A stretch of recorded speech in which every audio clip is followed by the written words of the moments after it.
se unen entre sí, se unen entre sí por enlaces peptídicos. Estos enlaces peptídicos se forman porque nuestro grupo aminoácido o nuestro compuesto aminoácido cuenta con un grupo carboxílico y con un grupo amino.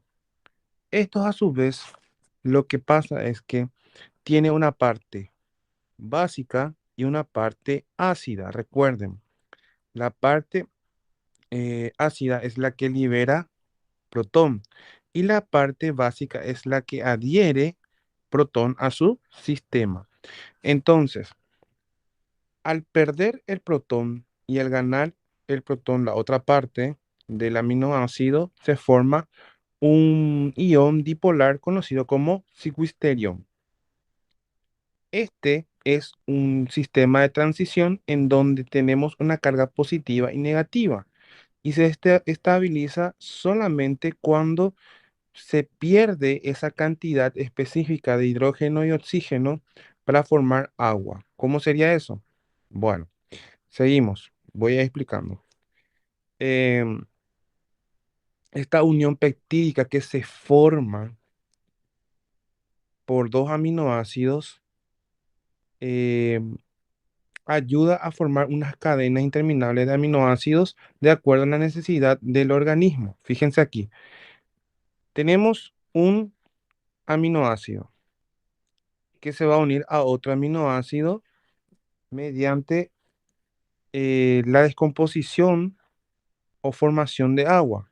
El ácido carboxílico, que es COO a la menos uno, reacciona con, del aminoácido uno reacciona con el H3N, que sería la parte amino del otro, formando esta unión del grupo carbonilo con el grupo amino.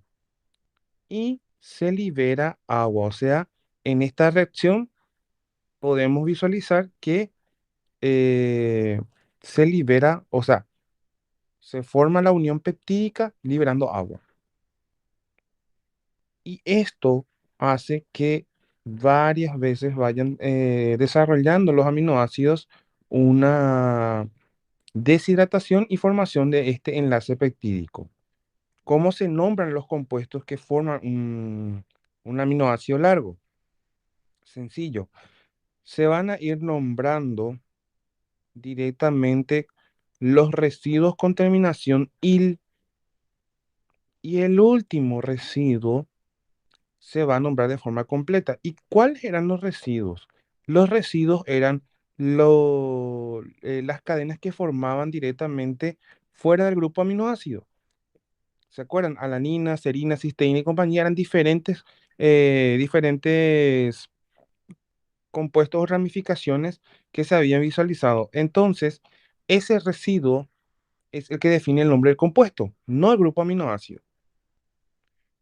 Vayamos a este ejemplo. Podemos visualizar que tenemos uno, 2, 3, 4, 5 y 6 aminoácidos, cada uno de ellos con un residuo distinto y unidos entre sí por enlaces peptídicos. ¿Ok? Y da inclusive para añadir más, porque si se dan cuenta, el último aminoácido tiene el oxígeno negativo y el primer aminoácido tiene el hidrógeno positivo del grupo amino, dando a entender que pueden seguir uniéndose más aminoácidos a la cadena. Entonces, ¿cómo se va a llamar este compuesto? Sencillo. Se visualiza quién es el primer aminoácido presente. En este caso tenemos al grupo cerilo, luego tenemos al aspargil, el que tiene el benceno se llama tirosil, luego tenemos al grupo lisil, alanil, cisteína. El último residuo ya se nombra completamente. No se olviden que cada aminoácido que nosotros habíamos visto tenían prefijos. O sea, Este hexapéptido se puede nombrar también con esas siglas, con esas abreviaturas que tenían estos aminoácidos, ¿sí? No se olviden de eso, porque en el examen suele salir así, la cadena peptídica y directamente unida o nombrada con los prefijos correspondientes, o sea, las abreviaturas. Clasificación de las proteínas. De acuerdo a la composición tenemos las proteínas que son simples. Estas están compuestas directamente por cadenas polipeptídicas. Y tenemos a las proteínas conjugadas, que son las que están formadas por unión de sustancia proteica, que es un grupo proteico, y otra sustancia de distinta naturaleza, que lo conocemos como grupo prostético. Las proteínas simples, a su vez, se dividen en fibrosas y globulares.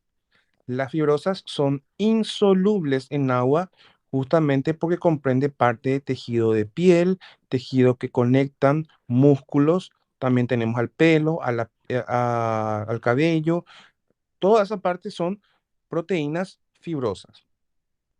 Y las globulares son las que por lo general están dispersas en agua en forma de coloides. Coloides son como pequeñas grasitas que protegen a la parte interna y están disueltas de esta manera en el agua. Son como gotas de aceite que están dispersas en el agua, ¿verdad? Y ejemplo de estas tenemos a las enzimas, las inmunoglobinas, que son anticuerpos, y las proteínas que podemos encontrar en la sangre. Las fibrosas están compuestas por dos moléculas alargadas, que son cadenas helicoidales. Helicoidales significa que está eh, en forma de hebras que giran en forma de hélice, ¿verdad? Por otra parte, las proteínas globulares tienden a ser un poquito más compactas, como expliqué hace rato en el dibujito, son esféricas y algunas de ellas son helicoidales.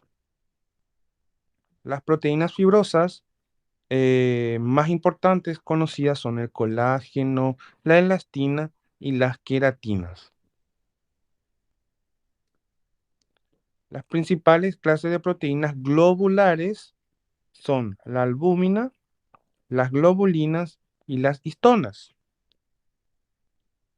Entre las proteínas conjugadas tenemos a las fosfoproteínas, que son conocidas o encontradas directamente como la caseína de la leche, la vitalina de la yema de huevo, entre otros.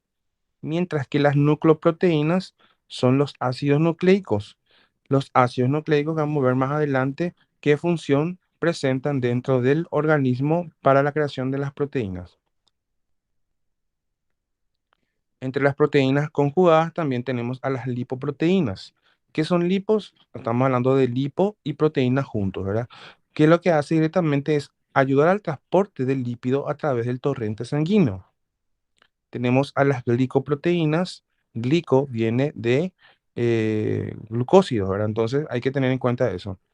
Eh, por eso habla justamente de carbohidratos o derivados y proteínas. Cromoproteínas, al hablar de cromo, estamos hablando de color, ¿sí? Son justamente las proteínas que están unidas a un grupo prostético coloreado.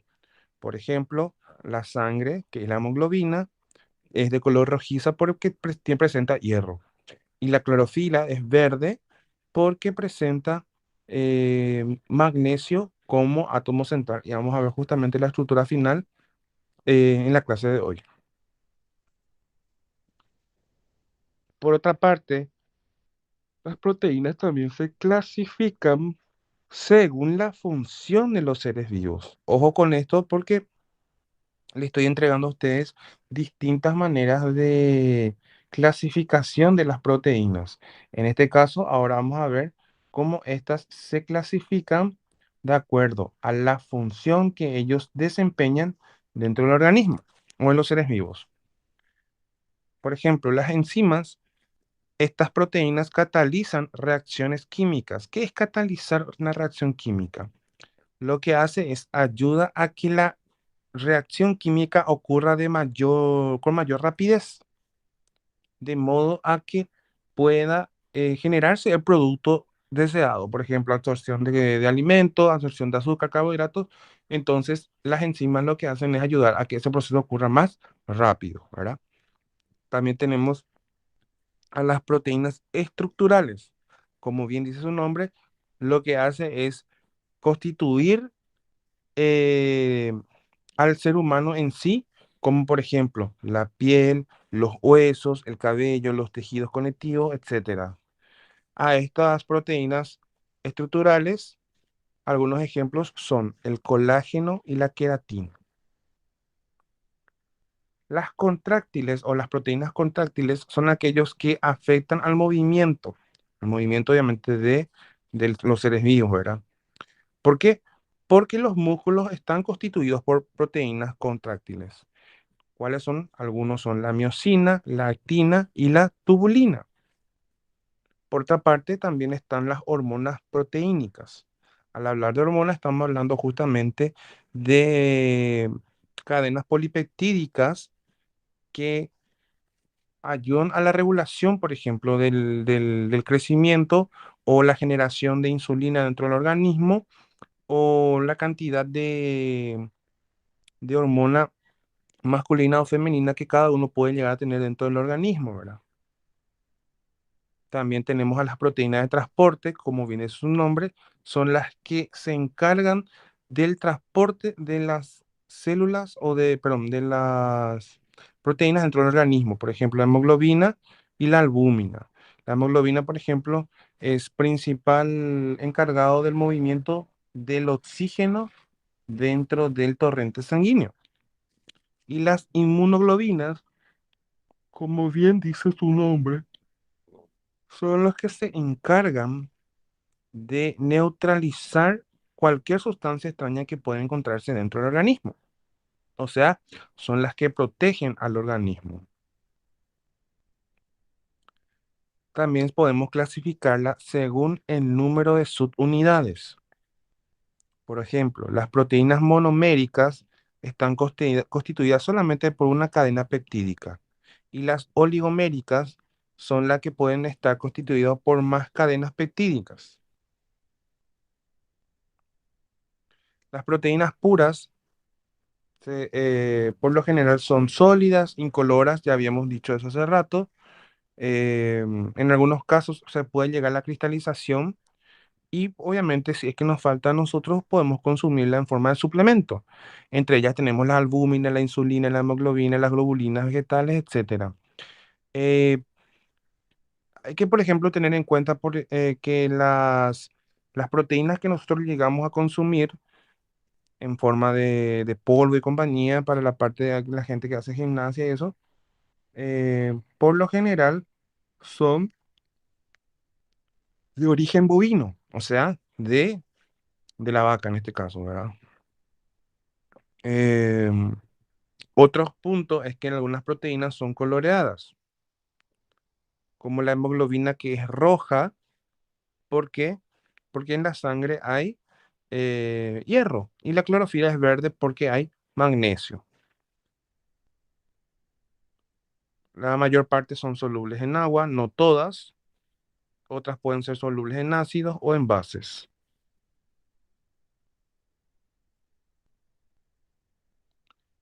Son solubles o insolubles en disolventes orgánicos. Estamos hablando de alcoholes, de éteres y de cloroformo. Las proteínas solubles en realidad son soluciones coloidales, como pequeñas gotas de aceitito, que son micelas que no pueden atravesar la membrana de animales. Y el pergamino o el celofán, como un dializador, lo que hace es absorbe y no deja atravesar las paredes de las células en las cuales están contenidas. Por lo general también hay que tener en cuenta lo siguiente. No son volátiles. Cuando se calienta, descompone un olor que despide tipo un olor a cuerno. ¿Por qué? Porque se está quemando y huele como si fuese... ¿Nunca olieron el olor cuando se queman su cabello, por ejemplo? Especialmente las chicas. Bueno, ese olor es justamente característico de la descomposición de la cisteína o la eh, metionina, creo que era la otra, que tenía azufre, por presentar azufre dentro del cabello. Entonces, ese olor característico es lo que se huele cuando quemamos eh, las proteínas, ¿verdad? Las enzimas.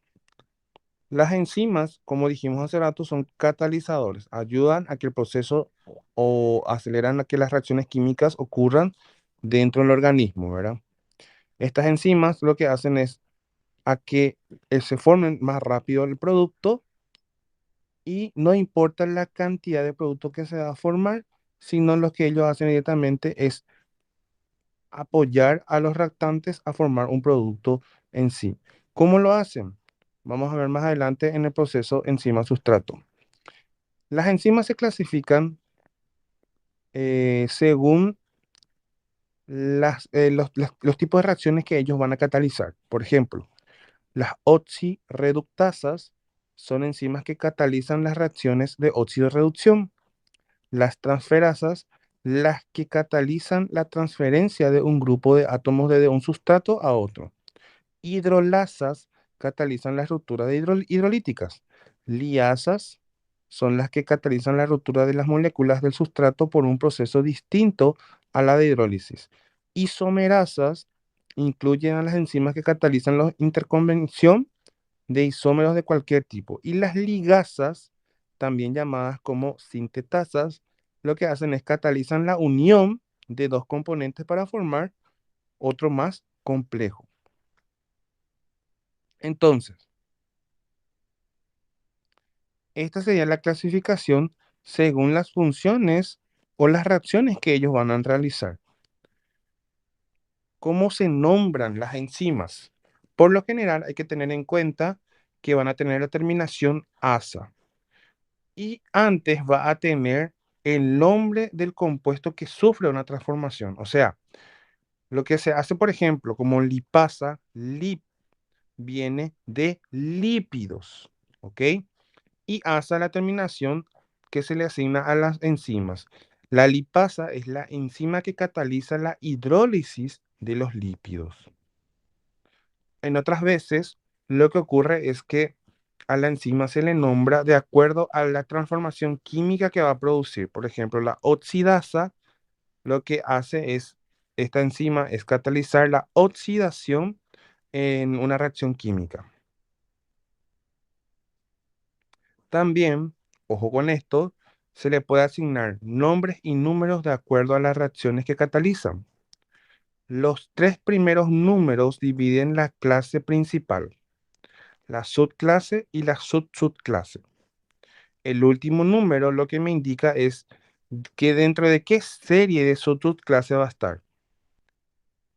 ¿Cómo se entiende eso? Vayamos al siguiente ejemplo. Ojo, todas las enzimas se clasifican también en códigos. ¿Según quién? Según la Comisión Internacional de Enzimas. Sí, señores y señoritas, hay una Comisión Internacional de Enzimas. Por ejemplo, el 5.3.1.1 se está refiriendo a la triosa fosfato isomerasa, que esta enzima lo que hace es catalizar la interconversión de gliceraldehído 3-fosfato y la dihidroxicetona fosfato. Es una isomerasa y pertenece a la tercera subclase. Enzima, y la tercera subclase habla de las enzimas que realizan una oxidación en una parte de la molécula de sustrato y en una reducción en otra. Se encuentra en la primera subclase, la cual intervienen las aldosas y las cetosas. O sea, va a ayudar a la reacción de aldosas y cetosas. Y la primera enzima, por eso tiene el último número 1, que está incluida en la misma. Esta sería directamente la reacción que me va a ayudar la enzima 5311 a reaccionar o a generar. Aquí está algo muy importante que quería hablar hace rato ya de ustedes, el complejo enzima-sustrato. Yo sé que ya habrán visto ya en biología prácticamente toda esta parte, un repaso para ustedes, ya que habían visto parte principal o la mayoría de, de las partes ya habrán desarrollado en biología, ¿verdad? El complejo enzima-sustrato se forma de la siguiente manera. Tenemos a la enzima que tiene un sitio activo o también se lo conoce como cerradura y absorbe un sustrato. Estos se mantienen unidos mediante un complejo también conocido como cerradura llave o llave cerradura y este lo que hace es absorber o generar que el producto se forme y una vez que alcance la maduración correspondiente lo libera en forma de producto. Esta es una representación esquemática de lo que sería una reacción enzimática, ¿sí? ¿Qué es lo que hace? Hace que esto forme producto, ¿ok? ¿Alguna duda respecto a las partes de proteínas y enzimas?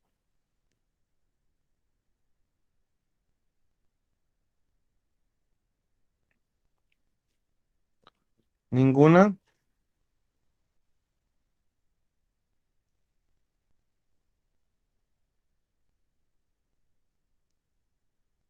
Ninguna, profe.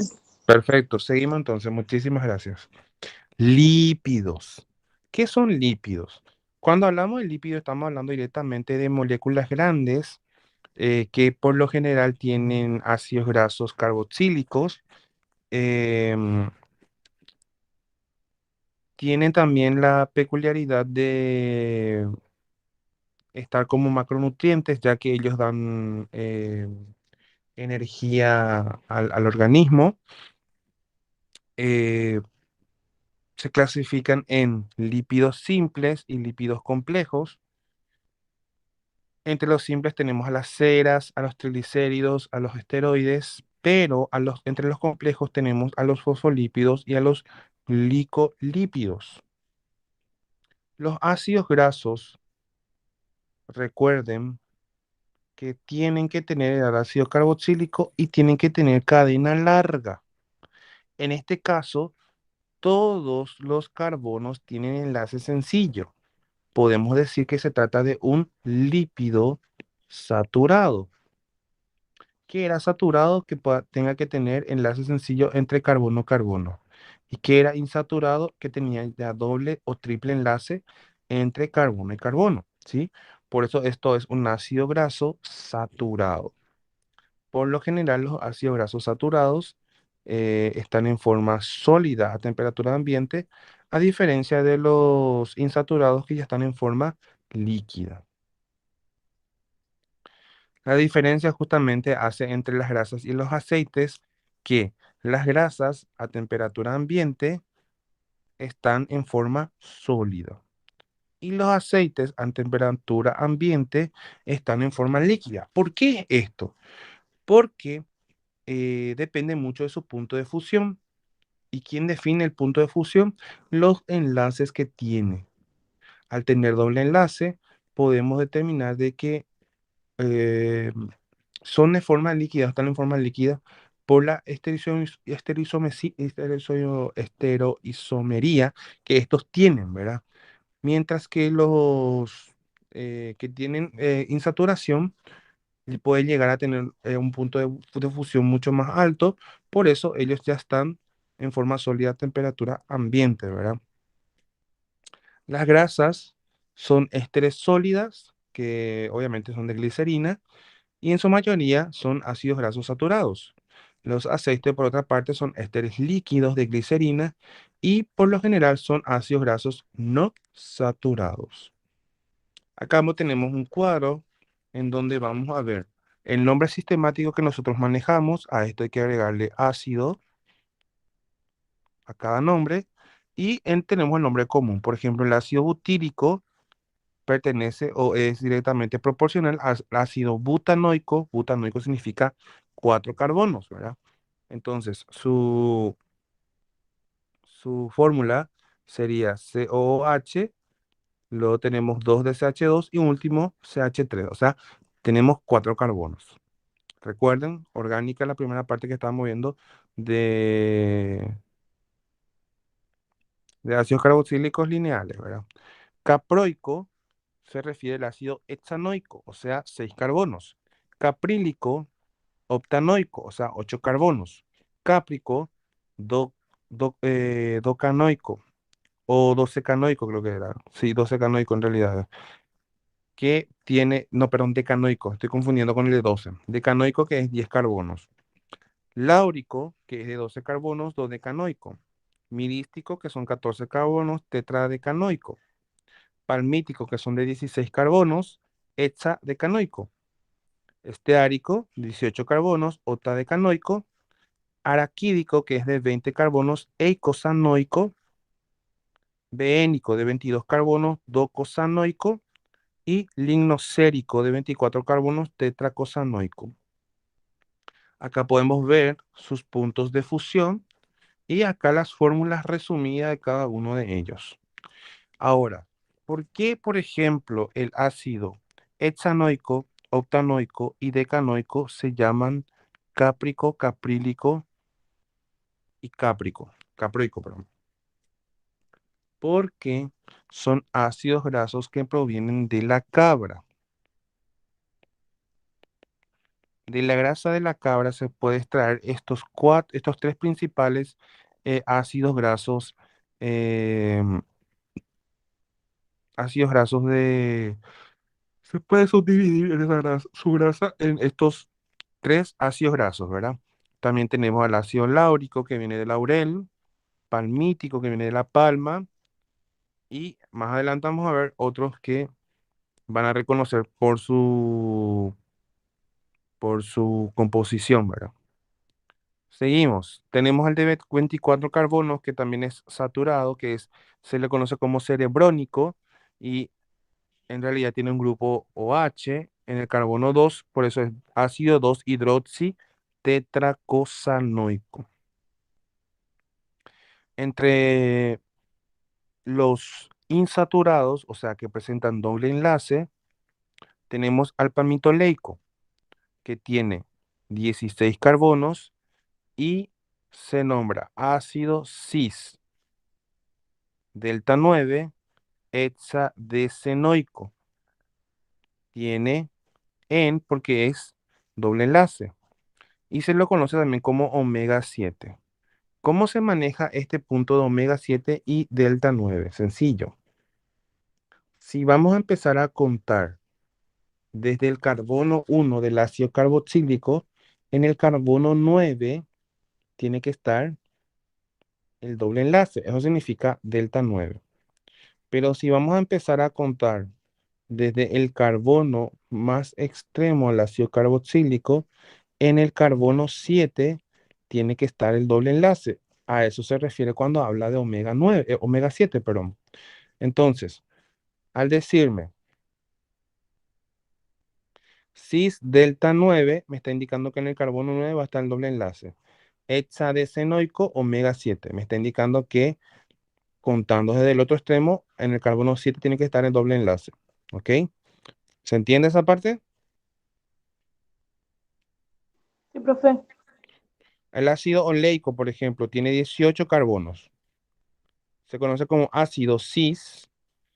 ¿Y qué es cis? ¿Se acuerdan de cis y de trans que yo les expliqué a ustedes en la parte de orgánica?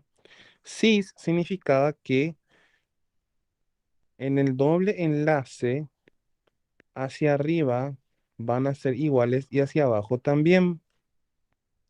Entonces, nuestro ácido graso, por lo visto, en este caso del cis, está de esta manera. Otro punto. ¿Nunca escucharon que los ácidos grasos trans son malos para el cuerpo, para el organismo? Bueno, por eso es que a nosotros nos conviene consumir ácidos grasos tipo cis, o sea, ácidos grasos buenos, porque son los que son más fáciles de absorber dentro del organismo y ayudan al metabolismo, que el metabolismo sea un poco más rápido, ¿verdad? Bueno, volviendo acá. Ácido cis delta 9 octa de senoico omega 9. O sea, contando de izquierda a derecha, en el carbono 9 tiene que estar nuestro doble enlace. El erúsico, que es el carbono que tiene 22 carbonos, se conoce como ácido cis delta 13 doco de senoico omega 9. Estos son fáciles porque tienen solamente un doble enlace. Pero cuando tienen más de dos doble enlaces, tienen que tener en cuenta lo siguiente. Por ejemplo, el ácido linolénico, que es de 18 carbonos, es cis, delta 9, 12, 15. O sea, 3 doble enlace. Octadecatrieno, octa, que me está indicando que son 18 carbonos, octadeca. Tri, que hay 3 eno, que hay 3 doble enlace. Oigo porque es un ácido carboxílico. Omega 3, o sea, en el carbono 9, en el carbono 12, en el carbono 15, contando desde el ácido carboxílico, tienen que estar los doble enlaces, significa. Más o menos sería así. Fíjense acá, el ácido esteárico. Esteárico es 18,0. ¿Qué es 18,0? Que hay 18 carbonos y 0 doble enlace.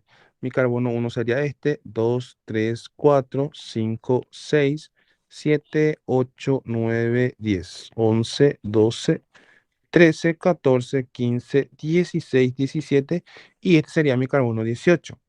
Cero lo que me está indicando es que no hay presencia de doble enlace. Y otro punto, esto es saturado. ¿Ok? El ácido oleico es 18,1N9. Al decir 18,1N9 o omega 9, lo que me está indicando es que el, el ácido graso de 18 carbonos tiene un doble enlace en el carbono 9 contando del extremo más externo. Fíjense, carbono 1, 2, 3, 4, 5, 6, 7, 8, 9, 10, 11, 12, 13, 14, 15, 16. ¿A qué? Conté mal, parece. 1, 2, 3, 4, 5, 6, 7, 8, 9, 10, 11, 12, 13, 14, 15, 16. Está mal. Porque oleico, si no me equivoco, tiene 18 carbonos. Y este está mal, gente. Este está mal. Vamos a corregir un ratito. Este tiene que tener en el carbono 18, 18, 7, 9. Y contando desde acá sería 1, 7, 9. Sí, está mal. Le falta carbonos. Vamos a corregir un ratito. Tiene que tener uno más y acá el COH. Así sería 2, 3, 4. Sí, ese. Así sería. Ahí va a tener entonces en el carbono 9, va a tener su doble enlace. El linolénico, por ejemplo, es 18,2 y ojo con lo que le voy a indicar. Acá. Va también para el ejemplo de abajo. Los doble enlaces en los ácidos grasos son intercalados. Fíjense, este sería carbono, vamos a contar desde acá para no confundir. Carbono 1, 2, 3, 4, 5, 6, 7, 8. En el carbono 9 tengo doble enlace. En el carbono 10 termina mi primer doble enlace. Carbono 11 no tiene doble enlace con ninguno. Carbono 12 sí tiene doble enlace. Con el carbono 13, carbono 14 no presenta doble enlace. Carbono 15 entre 16 sí tiene. Fíjense que acá tiene doble enlace, no tiene doble enlace, tiene doble enlace, no tiene doble enlace. O sea, es conjugado. Nunca va a ser de seguido. ¿Ok? Y esta peculiaridad de que sea cis o trans hace que el ácido graso gire hacia el centro y pueda moverse de forma helicoidal. Al ser cis, lo que hace es que todo vaya hacia un mismo sentido y pueda ser directamente absorbido con mayor facilidad dentro del organismo. Dentro de este grupo de los lípidos, también encontramos a los esteroides. Los esteroides en sí corresponderían a la familia de los lípidos, pero que están presentes en los animales y en las plantas. Se clasifican por ser lípidos insolubles en agua, pero son solubles en solventes orgánicos. Algunos de ellos actúan como hormonas reguladoras de actividad bioquímica, controlando el desarrollo sexual, la fertilidad y otras funciones dentro del organismo. Gracias a estas propiedades, los esteroides sintéticos pueden emplearse para el tratamiento de cáncer, artritis, alergia, control de natalidad, etcétera. Desde el punto de vista directamente químico, todas las moléculas esteroidales son derivados de los fenantrenos. Los fenantrenos son estas grandes cadenas de ciclos y grupo fenilo, ¿verdad?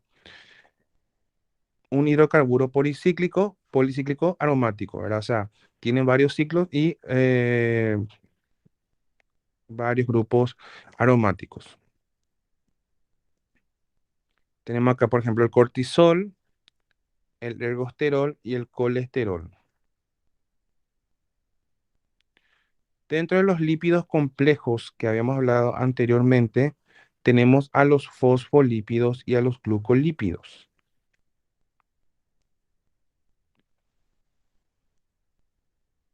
Los lípidos complejos que poseen el ácido fosfórico, como el enlace éster,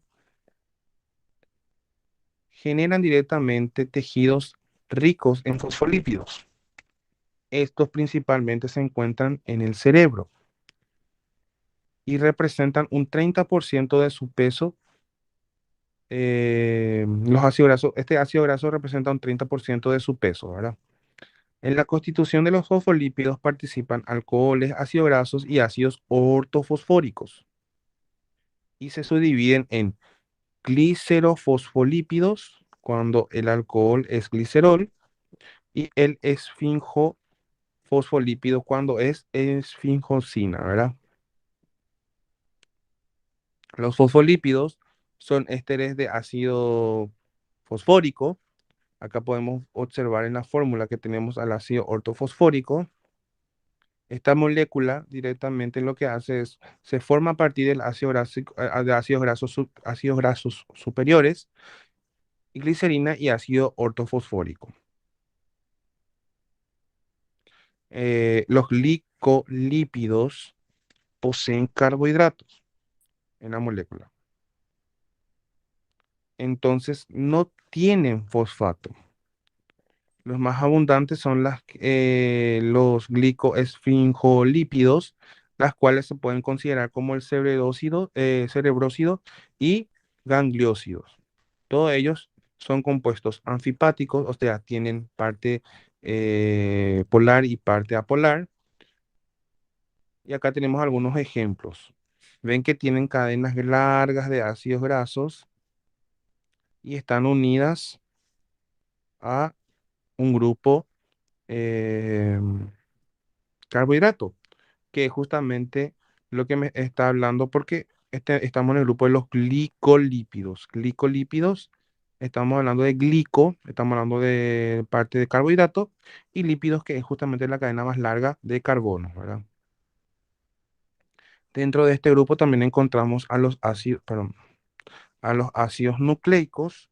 Los ácidos nucleicos son aquellos que tienen núcleos celulares. Estamos hablando de que contienen elementos como carbono, hidrógeno, oxígeno, nitrógeno y fósforo. Poseen carácter acídico y son macromoléculas que se forman por polimerización, o sea, cadenas largas de carbono. Funciones.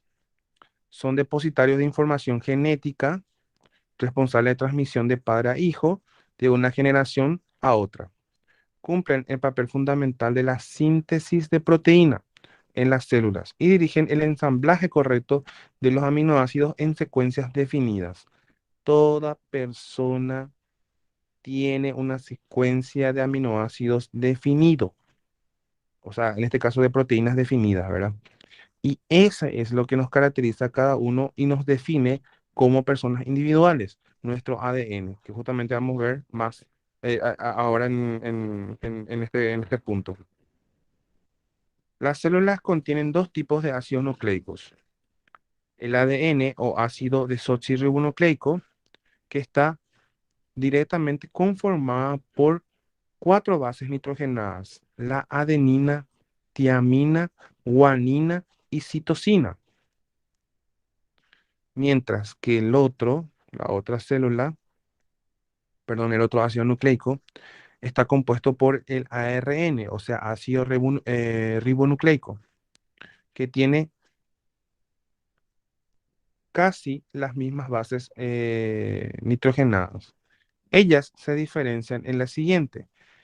La RNA o ARN tiene uracilo, mientras que la ADN o DNA tiene la tiamina. Esa es la única diferencia que hay entre ellos. Importante que se acuerden de esto, ¿ok? Nucleótidos son bases nitrogenadas, justamente las bases nitrogenadas que estamos hablando del ADN y RNA. Vamos a hablar un ratito de ellos.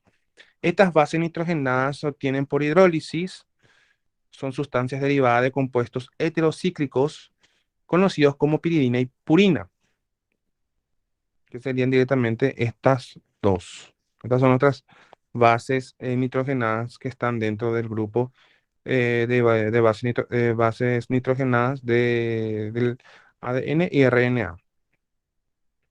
Estos nucleótidos, como la aldopentosa, es la unidad de azúcar de los nucleótidos que enlaza al ARN de la beta de ribosa.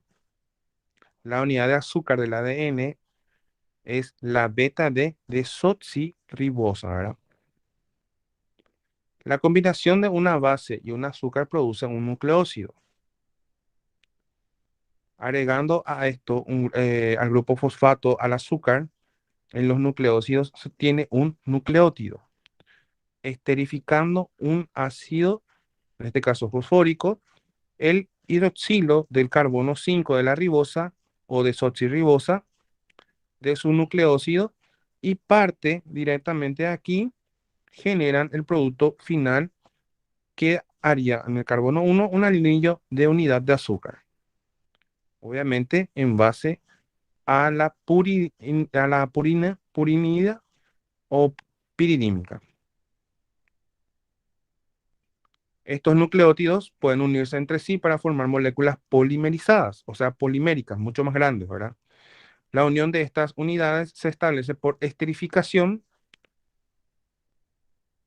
entre un fosfato de nucleótido y el alcohol del carbono 3 de la pentosa del nucleótido adyacente. Las funciones de estos nucleótidos es sacar copia de sí mismo, duplicarse, autoperpetuarse, asegurando la transmisión de los genes de un proceso denominado replicación. Por eso es que nosotros al hacer un estudio de ADN tenemos un código genético que se repite de generación a generación. Por eso es que podemos hacer reconocimiento de padre-hijo, por ejemplo, por ADN, ¿verdad? La otra función es transmitir la información al ARN, o sea, esta es la función del ADN, que saca copias del ADN, pudiendo así transcribir dicha información en forma de proteínas, determinando la caracterización de la célula, la herencia y el proceso denominado transcripción. Más o menos así sería la función del ADN con respecto al RNA y este va a ir haciendo la transcripción y luego la traslación y cada uno estaría formando directamente una proteína en sí y eso va a perpetuarse, esa secuencia se va a perpetuar siempre y va a pasar de generación a generación. Con respecto a la replicación del ADN, este proceso es semiconservativo, ya que forma un doble hélice de ADN. Cuando se duplica, conserva a una de sus hebras y sintetiza a la otra para poder ir añadiendo nucleótidos en esta unidad madre de, que lo utilizará como patrón, como se puede visualizar en la imagen. Y por último, para cerrar, las vitaminas. Las vitaminas que están presentes dentro de los alimentos y obviamente van dirigidos al organismo se clasifican en dos grandes grupos. Tenemos las que son hidrosolubles, al decir hidrosolubles son las que se disuelven en agua, ¿verdad? En fase acuosa, perdón. Se disuelven en fase acuosa, o sea, agua. En ese grupo tenemos a la vitamina C, B1, B2, B3, B6, B12. Como es una vitamina, el almacenamiento dentro del organismo tiene que ser mínimo. ¿Por qué? Porque es un micronutriente, ¿se acuerdan? Macro y micronutrientes. Luego tenemos a las vitaminas liposolubles. Estos son solubles en materia grasa. Entre ellas tenemos a la vitamina A, E, D y K. Entonces acá tenemos la clasificación general. Las liposolubles tenemos la vitamina A, también conocida como retinol, vitamina D, vitamina E o tocoferol, vitamina K.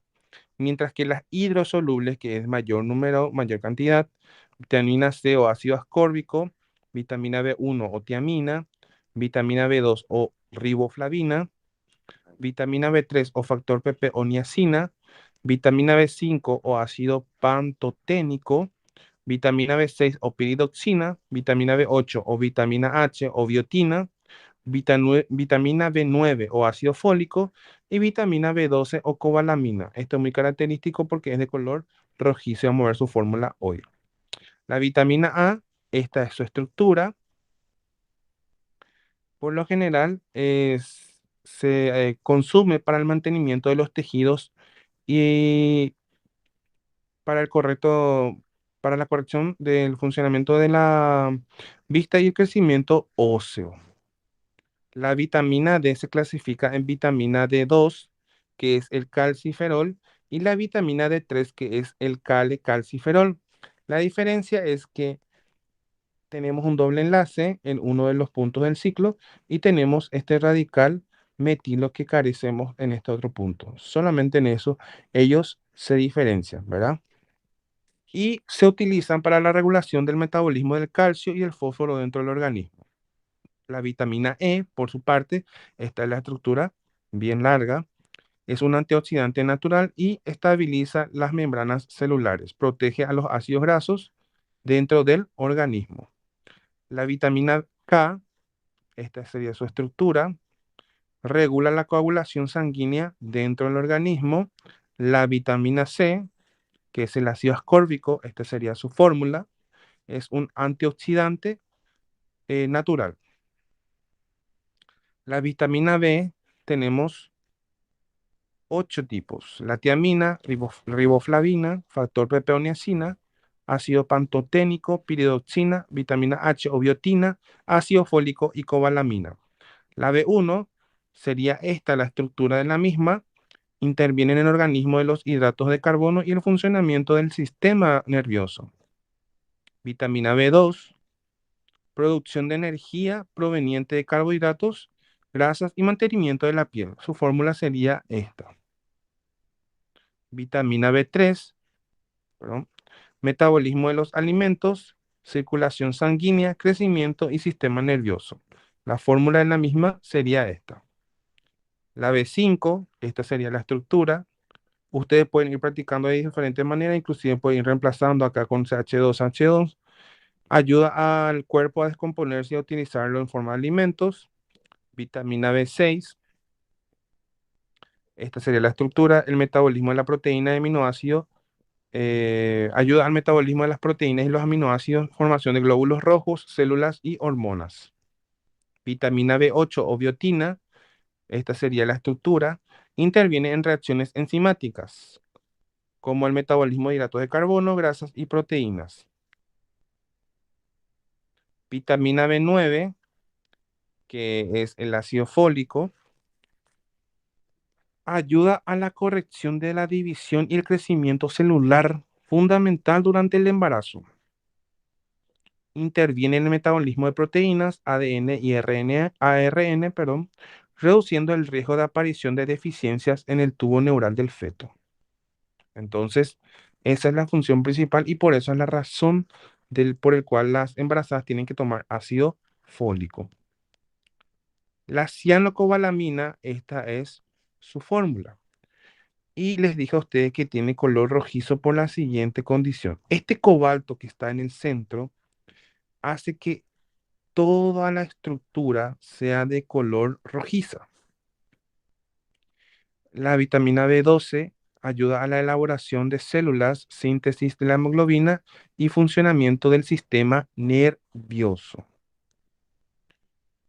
Para cerrar, porfirinas. ¿Se acuerdan que habíamos visto las bases nitrogenadas? En sí son estas estructuras y su principal función es mantener en el centro a los metales dentro del organismo.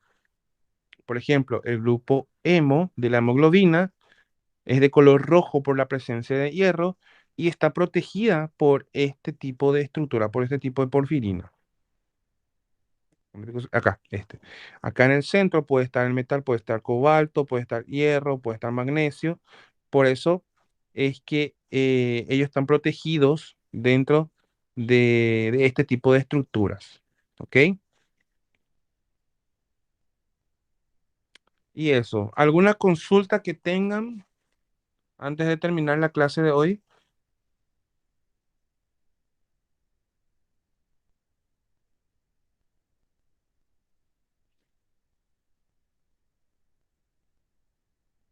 Ninguna.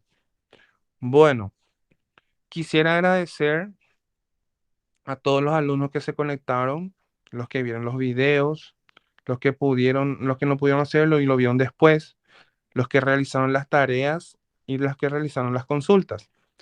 Hablando de tareas, va a estar disponible a partir de las 19 la última tarea, que sería en esta parte de la segunda parte de bioquímica, ¿verdad? A todos los que iniciaron y terminaron este cursillo, muchísimas gracias. A los que día a día se están esforzando en estudiar y comprender todo lo desarrollado. Y un consejo que les quiero dejar es que aprendan a hacerse de hábito de estudiar y a ser disciplinados y constantes. Es la única manera de que todo este sacrificio que hoy están haciendo será el éxito de mañana. Espero por favor verles a todos. No sé dónde me va a tocar este año. No sé si voy a irme en la casa central o me van a mandar en San Juan Misiones o en otro lado para supervisar el examen de química, pero espero verles en la sede donde me toque, ¿verdad? Ir a dar el examen. Espero que les haya servido este cursillo. Tienen todo el mes de diciembre acceso a la plataforma, descarguen toda la información, todo lo que está ahí cargado es para ustedes. Hagan todos los ejercitarios, hagan todos los trabajos prácticos, porque eso les va a ayudar a ustedes a poder llegar bien para el examen final.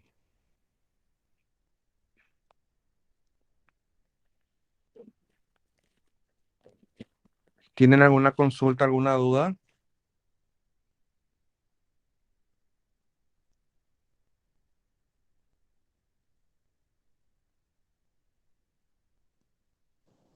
Profe, Sí, te escucho. las clases se van a quedar ahí o sea, si podemos descargar, vamos a descargar, y si no, van a estar ahí en YouTube, creo que están todas tus En YouTube. clases. Yo creo que sería mejor que guarden esos links para entrar a esa, en sí la plataforma se va a cerrar a ustedes en diciembre. Eso es lo que sé bien. Hasta el último de diciembre usted tiene acceso a la plataforma. A las clases que están disponibles en YouTube pueden entrar durante todo el año. Por eso les digo que guarden esos links, ¿sí? Ya, gracias, Profe, profe. Sí, te escucho. las correcciones de las pruebas anteriores podrías habilitar para ver en qué nos equivocamos y demás cosas. No está todo habilitado, pues yo le habilité todo ya eso. Como cuando terminen el examen, usted tiene que ver ya su corrección. Sí está No, así, habilitado, profe. Ah, está no, en habilitado. los del, algunos no me salen los, no, solamente las dos pruebitas, pero las así de clase normal no me salen las correcciones. Bueno, voy a revisar un poco uno a uno y les voy a habilitar para que vean. Gracias, profe. Dale. ¿Alguien más? Alexis, Brian, Fernando, Elvis. ¿Ninguna consulta? De mi parte no, bueno. Perfecto, perfecto. Dale. Muchísimas gracias a ustedes y nos vemos en el examen final. Estudien, gente, ¿sí? Dale, profe, Después, hasta cuando luego. ingresen, van a festejar bien. Perfecto. Está entonces, chicos. Hasta luego.